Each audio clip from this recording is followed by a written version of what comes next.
Good morning, all of you. We just have started our series that is important judgments of Supreme Court of India and their impact on Indian Constitution.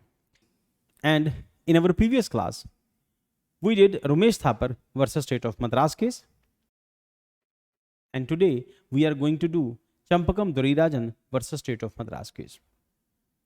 The importance of this case is, in this case, a woman was fighting for her fundamental rights, that is her right to education. And for the fight of her fundamental rights, she reached the Supreme Court and High Court under Article 226 and under Article 32. Secondly, in this case, the question was raised, can the government provide reservation in medical colleges, in government institutions, or in government jobs? Next, this case also led to the first constitutional amendment. And in this case, it was also decided that fundamental rights are superior to directive principles to the state policy. In this case, a lady, Shrimati Champakam Dorairajan, were fighting for her fundamental rights, that is right to education, and for her rights, she was fighting with the Madras government. Shrimati Champakam Dorairajan and the judgment of this case led to the first constitutional amendment. And in this case, petitioner was Madras government and respondent was Shrimati Champakam Dorairajan. Before we discuss the case, इस case से पहले हम लोगों को कुछ constitutional provisions को discuss करना हो जरूरी है. Article 12 of the Indian Constitution gives the definition of the state. The definition of the state is important because Article 13 clause 2 says, state shall not make any law which takes away or abridges the fundamental rights. So, Article 12 ये कहता है कि state क्या है और Article 13 clause 2 ये कहता है कि state किसी भी कंडीशन में इंडियन सिटीजन्स को मिलने वाले फंडामेंटल राइट्स को एब्रिज नहीं कर सकती, इनफ्रिंज नहीं कर सकती, रिस्ट्रिक्ट नहीं कर सकती. इंडियन कॉन्स्टिट्यूशन का आर्टिकल 13 क्लॉज 2 ये कहता है कि स्टेट किसी भी कंडीशन में इंडियन सिटीजन्स को मिलने वाले फंडामेंटल राइट्स को एब्रिज, इनफ्रिंज या फिर रिस्ट्रेन नहीं कर सकती. तो इसका मतलब ये है कि आर्टिकल 12 के अंदर जो स्टेट वर्ड की डेफिनेशन है, आर्टिकल 13 क्लॉज 2 के अंदर स्टेट की उसी डेफिनेशन की वजह से, स्टेट की उसी डेफिनेशन के अकॉर्डिंगली स्टेट की लिमिटेशन फिक्स की गई है that state will not abridge the fundamental rights of Indian citizens.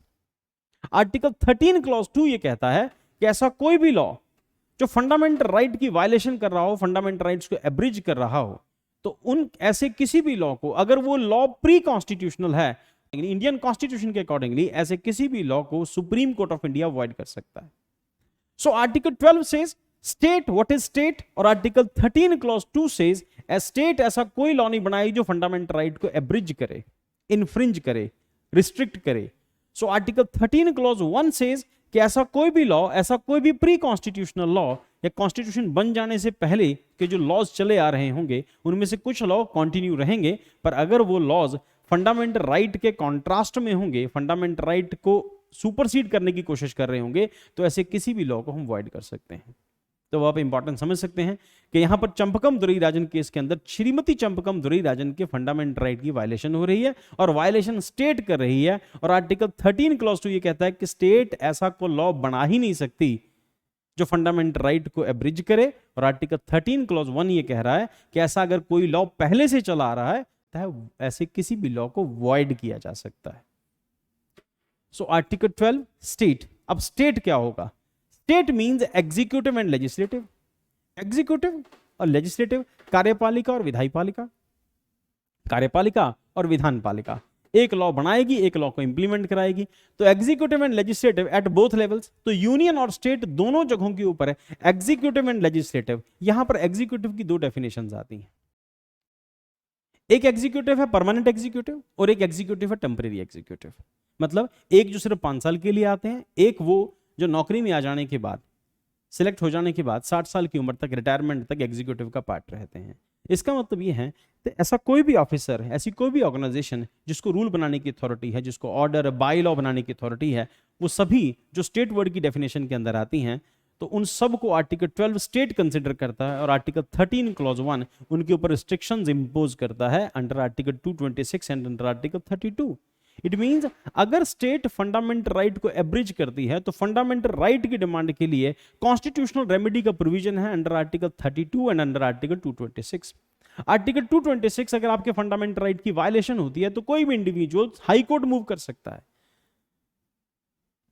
पर हाई कोर्ट की ये डिस्क्रिप्शन है कि उसको एंटरटेन करे या नहीं करे, पर सुप्रीम कोर्ट फंडामेंटल राइट के ऊपर जजमेंट देने के लिए, फंडामेंटल राइट के केसेस को सुनने के लिए, वायलेशन हो जाने के ऊपर सुप्रीम कोर्ट बाउंड है फंडामेंटल राइट के केसेस को सुनने के लिए।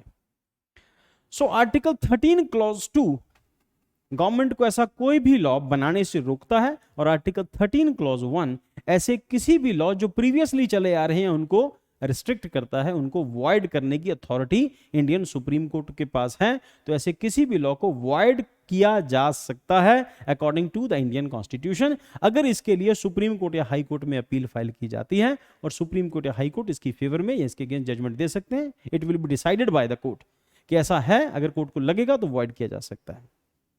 Similarly, in this article, unless the contract similarly, Article 13, Clause 3. In this article, unless the context otherwise requires, law includes Article 13, Clause 3 के अंदर.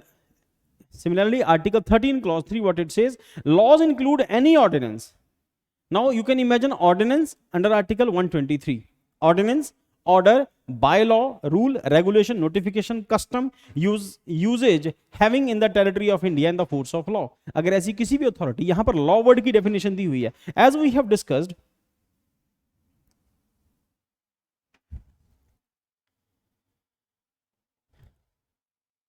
स्टेट ऐसा लॉ नहीं बनाएगी ना, स्टेट, तो यहां पर स्टेट, तो स्टेट ऐसा कोई लॉ नहीं बनाएगी। अब लॉ की डेफिनेशन क्या है? Law means ordinance, order, by law, rule, regulation, notification, custom, usages having in the territory of India the force of law. So article 13 clause 1, clause 2, clause 3, और क्लॉज 3 के अंदर लॉ की डेफिनेशन है कि जो इंडिया के अंदर इंप्लीमेंट हो रहा है, ऐसी कोई भी फोर्स ऑफ लॉ जो इंडिया में इंप्लीमेंट हो रही है, उसकी डेफिनेशन के अंदर आ रहा है। ऑर्डिनेंस भी आ रहा है, ऑर्डर भी आ रहा है, बाय लॉ भी आ रहा है, रेगुलेशंस भी आ रहे हैं, नोटिफिकेशन भी आ रही हैं। इसका मतलब यह है वो सभी अथॉरिटीज जो, इट मींस इंडिया में वो सभी अथॉरिटीज जो ऑर्डर इशू करने की अथॉरिटी रखती हैं, जो ऑर्डिनेंस इशू करने की अथॉरिटी रखती हैं, जो बाय लॉ बनाने की अथॉरिटी रखती हैं, जो रेगुलेट करने की अथॉरिटी रखती हैं, रेगुलेशन इशू करने की अथॉरिटी रखती हैं, नोटिफिकेशन इशू करने की अथॉरिटी रखती हैं, और ये अथॉरिटी जो रखती हैं, they all comes under the definition of law. It means ये लॉ की डेफिनेशन है। तो इट मींस स्टेट ऐसा कोई लॉ नहीं बनाएगी जो फंडामेंटल राइट को इन्फ्रिंज करे, उनको रिस्ट्रिक्ट करे, उनको एब्रिज करे। स्टेट आर्टिकल 12 स्टेट वर्ड की definition, article 13 clause 2, article 13 clause 1, और उसके बाद article 13 clause 3। Laws in force include laws passed made by legislature. तो इसका मतलब यह है कि वो सभी लॉज जो लेजिस्लेचर ने पास किए हैं और other competent authorities in the territory of India before the commencement of the constitution and not previously repealed, notwithstanding that any such law और any part thereof may not be then operational either at all or in a particular areas. Article 15. तो article 12, article 13 हमने discuss कर लिया। Now article 15, what article 15 says? Similar definition, similar words. What it says? The state shall not discriminate against any citizen on ground only of religion, race, caste, sex, place of birth, or any of them. But here the word only is most important. The state shall not discriminate any citizen on grounds only of means सिर्फ इस base के ऊपर discrimination नहीं होगा, कोई एक specific cast से belong करता है, स्पेसिफिक रिलीजन से बिलोंग करता है, स्पेसिफिक सेक्स से बिलोंग करता है, या प्लेस ऑफ बर्थ से बिलोंग करता है। तो अब इस केस के अंदर क्योंकि चंपकम दुरईराजन कास्ट बेस रिजर्वेशन से रिलेटेड है, तो यहां पर कास्ट बेस इंपॉर्टेंट हो सकता है, और यहां पर सिर्फ इस बेस पर डिस्क्रिमिनेशन किया गया है because she belongs to a specific caste. And who was doing this discrimination? It is done by the state. So it means state is responsible for this discrimination. So इस भेदभाव के लिए state responsible है। So obviously supreme court में challenge हो सकता है, और ये प्री कॉन्स्टिट्यूशनल लॉ है, 1929 का लॉ है, इस करके चैलेंज होने के जो चांसेस हैं बेसिस और स्ट्रांग हो जाते हैं। Article 29 says no citizen shall be denied admission into any educational institution maintained by, फिर वही पॉइंट, स्टेट मेंटेन कर रही है ना, और receiving aid out of state funds, या तो पैसे ले रही है सेंट्रल गवर्नमेंट से या गवर्नमेंट से, तो state is getting funds from government और the organization is getting funds from the state. Same, the grounds only of religion, race, caste, language or any of them. Caste, इस case के accordingly फिर caste word important है। Article 37 of the constitution declares that DPSPs यानी directive principles to the state policy. What article 29?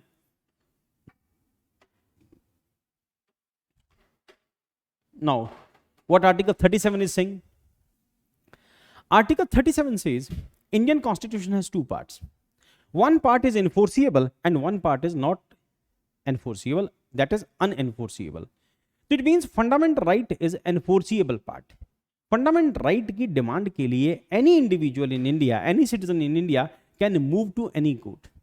ठीक, तो fundamental right की demand के लिए कोई भी individual supreme court, high court जा सकता है, पर डीपीएसपी की डिमांड के लिए कोई भी इंडिविजुअल कोर्ट नहीं जा सकता, because it is unenforceable part. So fundamental right की डिमांड की जा सकती है कोर्ट में, बट डीपीएसपी की डिमांड यानी directive principle to the state policy, राज्य के नीति निर्देशक सिद्धांतों की डिमांड कोर्ट में नहीं की जा सकती।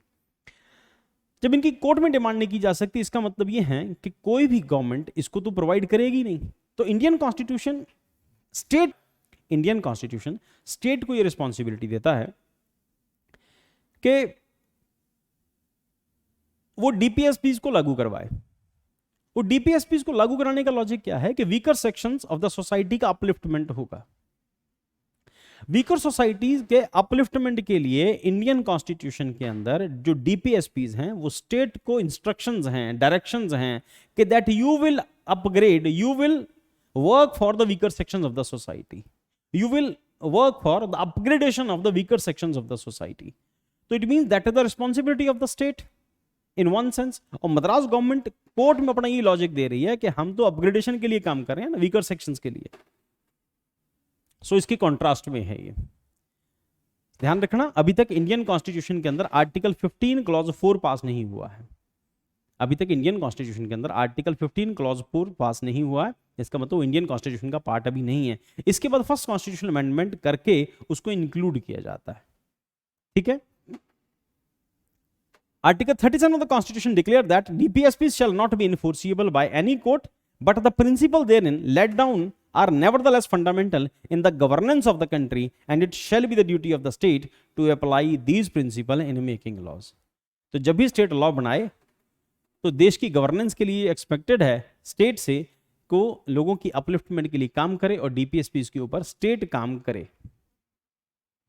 चलो नेक्स्ट केस डिस्कस कर लेते हैं। सो बैकग्राउंड क्या है? 1927 इट मींस ये पीरियड ब्रिटिश गवर्नमेंट का पीरियड है, और 1927 के अंदर Madras province issued order known as a communal government order. तो आप इमेजिन करो कि 1927 में ब्रिटिश गवर्नमेंट अपनी जो भी पॉलिसीज लेके आ रही हैं वो कम्युनल बेसिस पे लेके आ रही हैं। They divided Hindus Muslim, they divided upper caste lower caste Hindus, so they did the division of India according to their point of view. So they divided India according to the communities. A number of times we have seen that. So during Indian freedom struggle we have seen that कि British government communal award लेके आती है, जिसके against Mahatma Gandhi British government के against सत्याग्रह पर बैठ जाते हैं।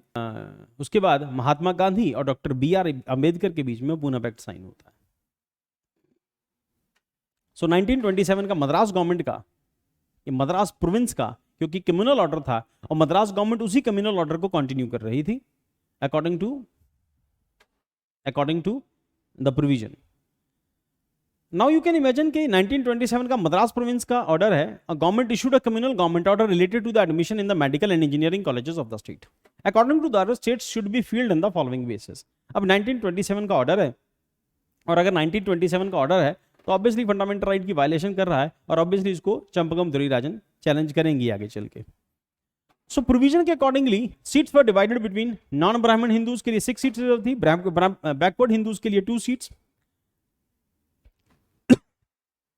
नॉन ब्राह्मण हिंदूज के लिए 6 सीट्स, बैकवर्ड हिंदूज के लिए 2 सीट्स, ब्राह्मण के लिए 2 seats, Harijan 2 seats, Muslim 1 seat, Anglo Indian and Indian Christian के लिए 1 सीट, तो टोटल सीट्स हो गई 14। अब ये है कैसे? State of Madras maintained had only 4 medical college, 4 medical college थे उस टाइम पे मद्रास में सिर्फ, with total 330 seats out of the 17 reserved for the students coming outside the state and 12 discretionary allotment to the state.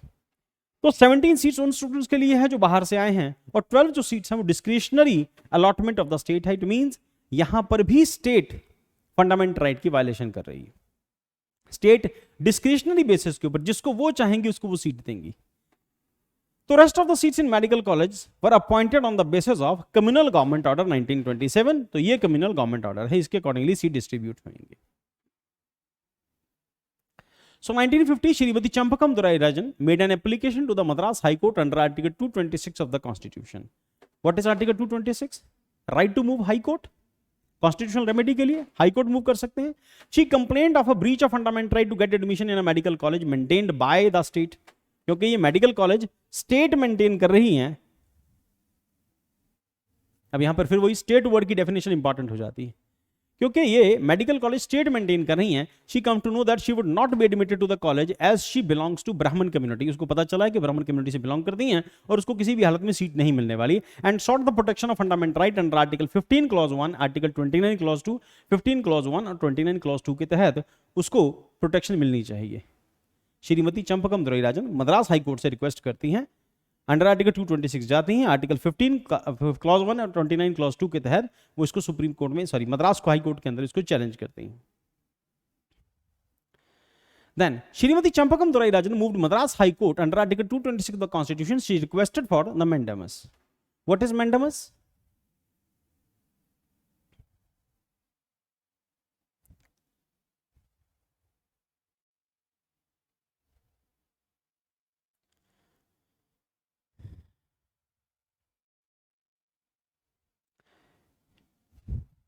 Shrimati Champakam Dorairajan she requested for mandamus writ restraining the state for Madras all officers. Now the point is the term mandamus.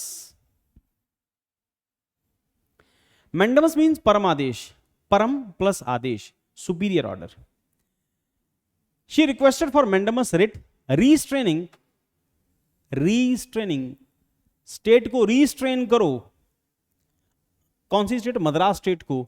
And all officers, officers कौन है? State, क्योंकि इनको order, by order, law issue करने की authority है। Subordinates therefore from enforcing, observing, maintaining of following bye authorities concerned, and notification order generally referred to the communal government order in which admission into the Madras Medical College were sought to purported to be regulated in such a manner as to infringe and involve the violation of fundamental rights. तो इसका मतलब ये है कि Madras government को आप order करो कि ऐसा कोई भी ऑर्डर जो पहले से चले आ रहा है, मद्रास गवर्नमेंट को रिक्वेस्ट करती हैं कि आप मैंडेमस रिट इशू करो, ताकि मद्रास गवर्नमेंट जब तक मेरे फंडामेंटल राइट का सोल्यूशन नहीं हो जाता तब तक जो प्रीवियस पॉलिसी है, प्रीवियस लॉज हैं, उनके इंप्लीमेंट के लिए काम नहीं करे। तो मद्रास गवर्नमेंट, नॉट सिर्फ मद्रास गवर्नमेंट, उनसे जुड़े हुए एग्जीक्यूटिव, उससे जुड़े हुए ऑफिसर्स, सबऑर्डिनेट्स, कोई भी इसके ऊपर एक्शन नहीं ले। As she belongs to Brahmin community and sought the protection of her fundamental rights under article 15 clause 1, 29 clause 2, हम इसको पहले डिस्कस कर चुके हैं, 15 clause 1, 29 clause 2 of the constitution. तो मुझे मेरे राइट मिलने चाहिए। Madras high court ruled in favour of Shrimati Champakam Dorairajan. Madras high court ने कहा कि आप जीती भाई, आप जो हक की डिमांड कर रही हैं वो आपने ठीक कहा है, and you are right. So Madras high court ruled in favour of Shrimati Dorairajan. अब Madras state appealed this ruling in supreme court. Madras government ने, सुप्रीम कोर्ट ने इस केस के अगेंस्ट अपनी पिटीशन फाइल करती है।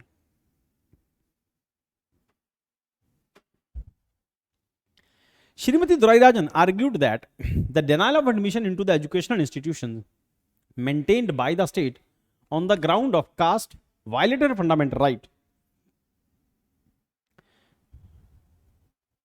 Violated her fundamental right. Srimati Dorairajan argued that the denial of admission into the educational institution maintained by the state on the grounds of caste violated her fundamental rights under article 15 clause 1 29 clause 2।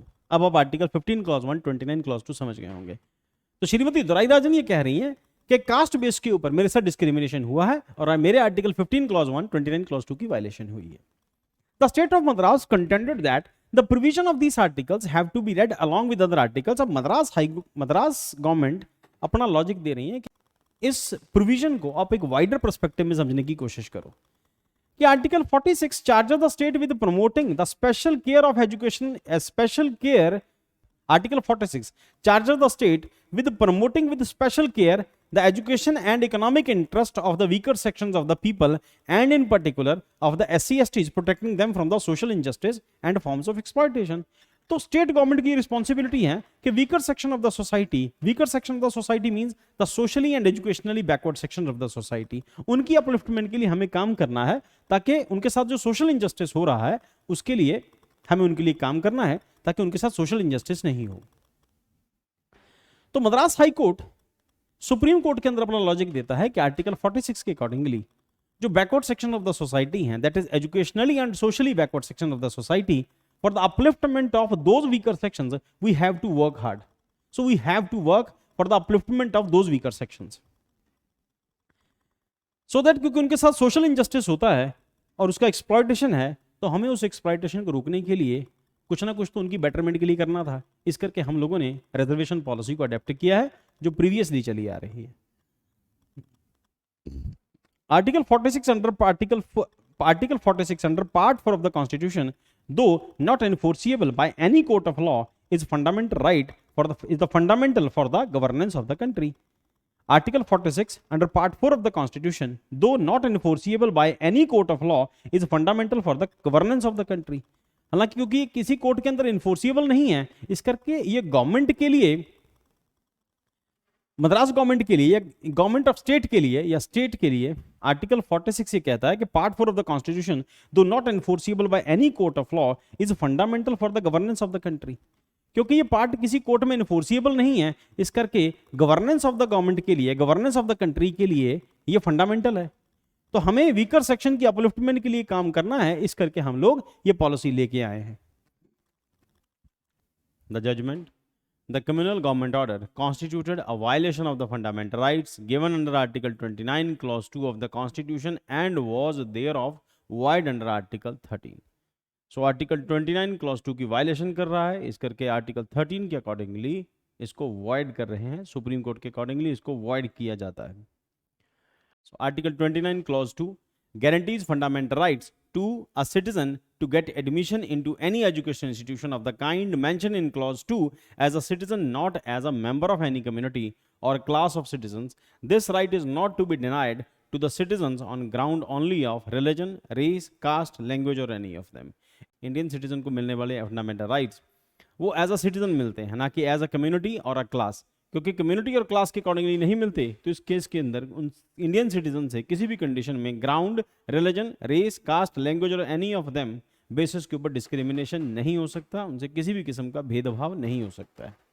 If a citizen seeks admission into any education institution maintained by the state, same term, maintained by the state or receiving aid of state funds, she can't refuse admission only on the grounds of religion, race, caste, language or any of them, provided she have requisite academic qualification.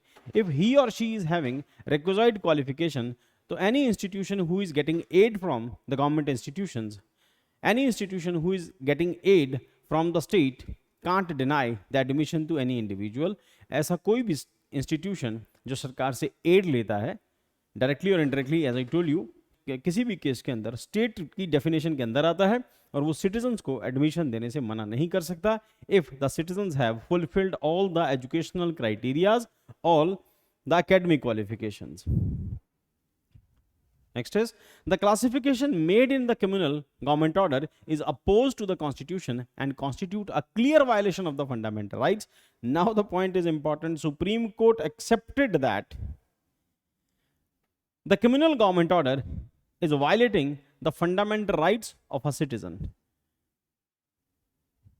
Communal government order is violating the fundamental right of the citizens and it is clear violation of the fundamental rights. So it is clear violation of the fundamental rights guaranteed under Article 29 Clause 2 of the communal government order, being inconsistent to the provisions of Article 29 Clause 2 Part 3 of the Constitution is void under Article 13. तो article 13 के accordingly इसको void किया जाता है. Denial of admission will be considered as violation of fundamental right. तो if state deny to give admission to Srimati Champakam Dorairajan or anybody, it will be considered as violation of fundamental rights. DPSPs of Part 4 can't in any way override or abridge the fundamental right. Override or abridge the fundamental rights. It means Supreme Court accepted that the fundamental rights are superior to DPSPs. In Champakam Dorairajan case, the enforceable DPSPs under Article 37 can't override the provision found in Part 3. तो DPSPs override नहीं कर सकते fundamental rights को. DPSPs will remain inferior to the fundamental rights.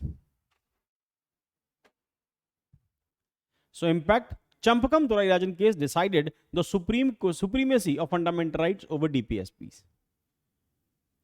Champakam Dorairajan case decided the supremacy of fundamental right over DPSP. तो fundamental right को DPSP से supreme माना गया. Champakam Dorairajan along with Ramesh Thapar case, Champakam Dorairajan along with Ramesh Thapar case necessitated first constitutional amendment. The first amendment, among other changes, inserted clause 4 to Article 15, that is, nothing in this article or in clause 2 of Article 29. Article 29 की clause 2 जिसको हम discuss कर चुके हैं, shall prevent the state from making any special provision for the advancement of socially and educationally backward classes of citizens or for the scheduled caste and scheduled tribes. So Article 15 constitutional amendment करने के बाद article 15 clause 4 add किया जाता है और article 15 clause 4 Indian constitution का कहता है कि government backward sections of the society specifically SC and STs के लिए स्पेशल प्रोविजन कर सकती हैं, रिजर्वेशन में भी और एडमिशंस में भी, एडमिशन इन एजुकेशनल इंस्टीट्यूशंस में भी स्पेशल प्रोविजन कर सकती हैं और आर्टिकल 29 क्लॉज 2 उसके लिए ऑब्स्टेकल का काम नहीं करेगी. So this is all about Champakam Dorairajan case. तो आज की क्लास के लिए इतना ही. नेक्स्ट क्लास में हम लोग मिलते हैं. Thank you very much.